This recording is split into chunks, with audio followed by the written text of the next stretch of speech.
అందరికీ నమస్కారం. నరేంద్ర మోదీ గారు భయపడుతున్నట్టుగా రాహుల్ గాంధీ గారు అయితే వ్యాఖ్యానించడం జరుగుతుంది. సో ఎందుకంటారు? ఒకసారి విశ్లేషణ తీసుకుందాం. ప్రస్తుతం స్టూడియోలో జర్నలిస్ట్ శేషరావు గారు ఉన్నారు. ఇంటర్లోకి వెళ్ళిపోదాం. Hello sir. హలో సార్, ఎందుకంటారు? అంటే నిజంగానే భయపడుతున్నారా లేకుంటే? రాహుల్ గాంధీ గారు చెబుతున్నారు ఆ మాట. అవును. మనం కాదు చెబుతుంది, రాహుల్ గాంధీ గారు చెబుతున్నారు. వాళ్ళు భయపడుతున్నారు, కళ్ళల్లో కళ్ళు పెట్టి చూడలేకపోతున్నారు. నరేంద్ర మోడీ గారు, అమిత్ షా గారు పార్లమెంట్లో ఎదురుపడినప్పుడు కూడా నాకు ఎదురుపడి కళ్ళల్లో కళ్ళు పెట్టి చూడలేకపోతున్నారు అని చెప్పి ఆయన ఈ విధమైనటువంటి సైకలాజికల్ గేమ్ని స్టార్ట్ చేశాడు. ఎందుకు నిజంగానే భయపడే అవకాశం ఉందా? అసలు ఎందుకు ఇలా అంటున్నాడు ఆయన అని అంటే, రామ్లీలా మైదానంలో ఒక మీటింగ్ జరిగింది. ఆ మీటింగ్ సందర్భంగా ఓట్ చోర్ గద్దె చోడ్ అనేటువంటి ఒక క్యాప్షన్ తోటి ఆ మీటింగ్ని నిర్వహించారు. దాంట్లో ప్రియాంక, రాహుల్ గాంధీ, ఖర్గే, సోనియా గాంధీ వీళ్ళందరూ పార్టిసిపేట్ చేశారు. సరే, సో పార్టిసిపేట్ చేసినటువంటి క్రమంగా ఆ మీటింగ్లో కూడా ఇదే చెప్పాడు అతను. ఏం చెప్తాడు? వాళ్ళిద్దరు భయపడుతున్నారు. ఒక్కసారి కనుక ఓడిపోతే నరేంద్ర మోడీ గారు ఇక అసలు అతని గురించి ఎవరు పట్టించుకోరు అసలు. కానీ కాంగ్రెస్ పార్టీ అయితే మాత్రం అహింస, శాంతి, నిజాయితీ వీటితోటే మేము రాజకీయంగా పోరాడుతున్నాము, అందుకే మేము అధికారంలో లేకపోయినా నిలబడగలిగాము. కానీ నరేంద్ర మోడీ గారు అలాగే అమిత్ షా గారు అలా కాదు. వాళ్ళు వ్యవస్థల్ని కుప్పగూలు చేశారు. వ్యవస్థల్ని కుప్పగూల్చడంతో పాటు వ్యవస్థలను ఉపయోగించి ప్రత్యర్థుల్ని ఇబ్బందులు పెడుతున్నారు.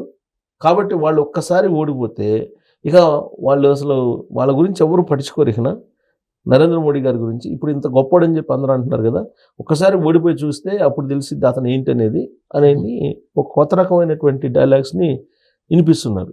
ఎవరు? రాహుల్ గాంధీ గారు చెప్తూ ఆయన ఏమన్నారంటే, ఇప్పుడు ఉండేటువంటి ఎలక్షన్ కమిషనర్స్ ఉన్నారు, ఎలక్షన్ కమిషనర్స్ కావాలని బీజేపీకి సపోర్ట్గా ఉన్నారు. ఎలక్షన్ కమిషనర్స్ని విచారిస్తాం మేము, ఎలక్షన్ కమిషనర్స్ మీద విచారణ లేకుండా చట్టాన్ని తీసుకొచ్చారు. మేము మేము అధికారంలో రాగానే పాత డేట్ని వేసి ఆ పాత డేట్ నుంచి చట్టాన్ని మార్చేసి మేము రాగానే ఎలక్షన్ కమిషనర్స్ని చట్ట ప్రకారం శిక్షిస్తామని చెప్పి చెబుతున్నారు రాహుల్ గాంధీ గారు. ఇక్కడ ఏ విధంగా అయితే కేటీఆర్ గారు చెబుతున్నారు, అక్కడ ఏ విధంగా అయితే జగన్మోహన్ రెడ్డి గారు చెబుతున్నారు, అదే యాంగిల్లో ఎలక్షన్ కమిషనర్ మీద డైరెక్ట్గా అటాక్ చేస్తున్నారు. ఎలక్షన్ కమిషనర్ని అటాక్ చేయడం అంటే మామూలు విషయం కాదు. ఇది స్వయం ప్రతిపత్తి గల సంస్థ. దానికి సంబంధించిన కమిషనర్ అంటేనే ఒక ప్రత్యేకమైన రాజ్యాంగబద్ధమైనటువంటి గౌరవం, రాజ్యాంగబద్ధమైన రక్షణ ఇవన్నీ ఉంటాయి వాళ్ళకి. కానీ మేము రాగానే మీ అంత చూస్తాం, మీ చట్టం ప్రకారం మేము మిమ్మల్ని శిక్షిస్తామని చెప్పి చెబుతున్నారు. ఎవరు? రాహుల్ గాంధీ గారు. చెబుతూ ఆయన ఏమంటున్నారంటే, ఈవీఎంల ద్వారా మీరు ఎలక్షన్స్ కాదు బ్యాలెట్ల ద్వారా పెట్టండి, మీరేందో తెలిసిద్ది, మీరు ఓట్ చోరుకి పాల్పడుతున్నారు, కాబట్టి బీజేపీ వాళ్ళని బ్యాలెట్ ద్వారా ఎలక్షన్ రమ్మని చెప్పండి అని చెప్పి ఆయన ఆ వేదిక మీద నుంచి మాట్లాడారు. అంటే ఈవీఎంలు మ్యానిపులేట్ చేసి గెలుస్తున్నారు వీళ్ళు అనేటువంటి యాంగిల్లో చెప్తున్నాడు రాహుల్ గాంధీ గారు. సరే, ఈవీఎంలు మ్యానిపులేట్ చేసి బీహార్ ఉంది, బీహార్లో ఓట్ చోరు అనేటువంటి యాత్ర చేశారు. ఆ తర్వాత ఓటర్ సమగ్ర విచారణ చేపట్టారు. సర్ అనేటువంటి ప్రోగ్రాం జరుగుతుంది. సో ఇలాంటి సమయంలో ఇప్పుడు అసలు కాంగ్రెస్ పార్టీ ఉనికే లేదు కదా బీహార్లో. ఉనికే లేదు ఎక్కడ బీహార్లో మళ్ళీ ఎన్డీఏ ప్రభుత్వం వచ్చింది కదా, అక్కడ నితీష్ కుమార్ మళ్ళీ సీఎం అయ్యాడు కదా. అక్కడేమో సమాజ్వాదీ పార్టీకను ఉత్తరప్రదేశ్లో కాంగ్రెస్ పార్టీకి పడదు, అక్కడేమో జేడీయూ కను కాంగ్రెస్ పార్టీకి పడదు బీహార్లో. సో ఇలాంటి డిస్ప్యూట్స్ ఉన్నాయి.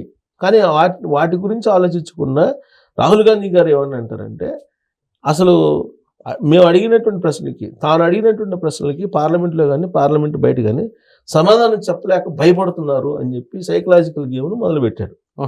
ఏంటి సైకలాజికల్ గేమ్ ఎందుకు మొదలుపెట్టాడు అని ఆయన వ్యూహాత్మకంగా చేస్తున్నాడా, లేదంటే యాదృచ్ఛికంగా ఏదో అలా ప్రసంగిస్తున్నాడంటే వ్యూహాత్మకంగా చేస్తున్నాడు అనేది రాజకీయ వర్గాల్లో వినిపిస్తుంది.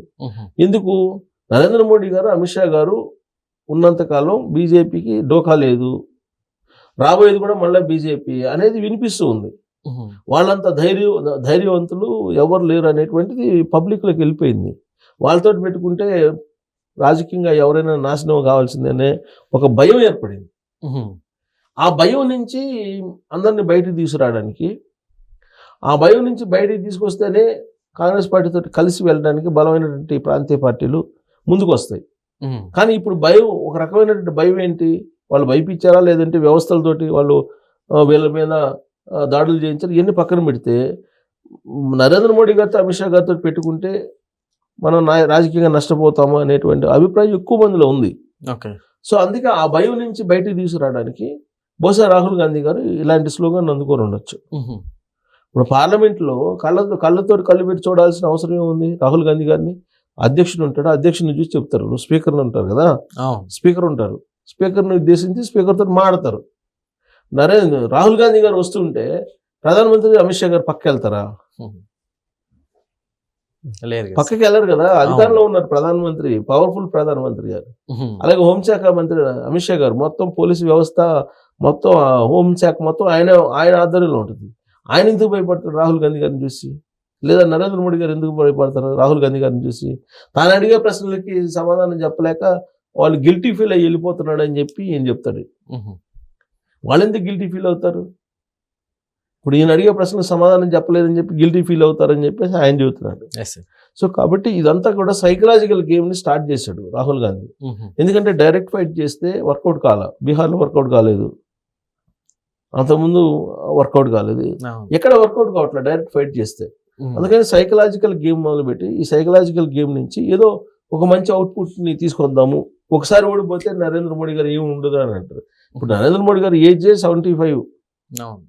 సో ఆయన ఇంకా ఓడిపోయిన తర్వాత ఇంకేముంటుంది? జనరల్గా ఓడిపోయిన తర్వాత ఎవరు పట్టించుకుంటారు?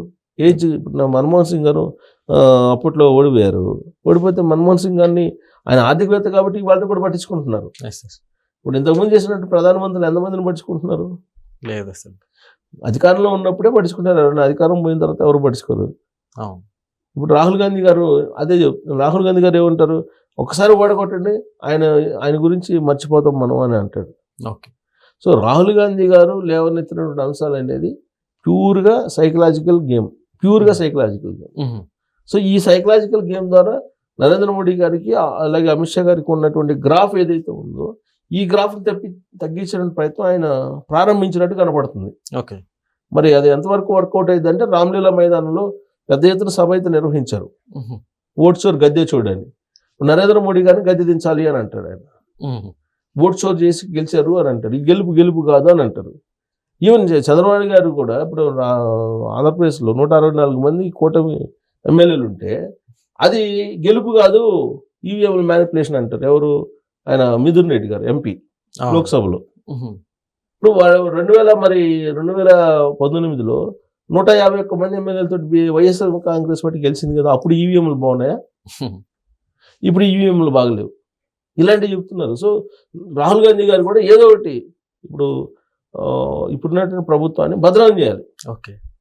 బదనాం చేయాలంటే ఎలక్షన్ కమిషన్ బదనాం చేస్తున్నాడు, అలాగే ప్రభుత్వాన్ని బదనాం చేస్తున్నాడు. దాంట్లో భాగంగానే ఇలాంటి వ్యాఖ్యలని ఆయన చేస్తున్నాడు. Okay sir, thank you.